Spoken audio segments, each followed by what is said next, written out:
Il peut rien nous arriver. On est ensemble, il peut rien nous arriver. Ok? À force de pleurer, on devient ivoirien. Le temps dans cette compétition a été donné dès la première journée par la Côte d'Ivoire, qui avait remporté son match par un score de 2-0 face à la Guinée-Bissau. C'était le 13 janvier 2024.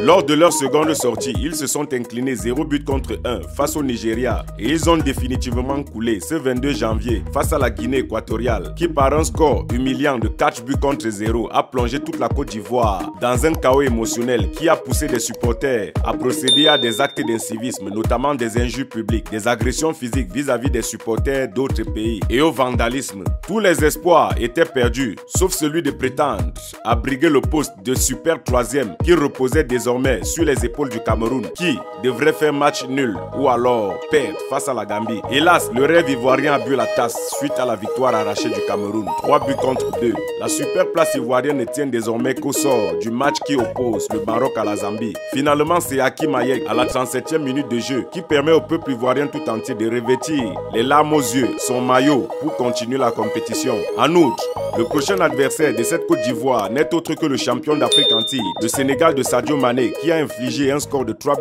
au Cameroun. Si la Guinée équatoriale, qui n'est pas championne d'Afrique, a pu donner 4 buts à la Côte d'Ivoire en l'humiliant, combien de buts cette équipe du Sénégal bien structurée pourrait-elle donner ou alors infliger à la Côte d'Ivoire? Nous attendons vos différents scores en commentaire. Nous sommes ensemble pour la suite.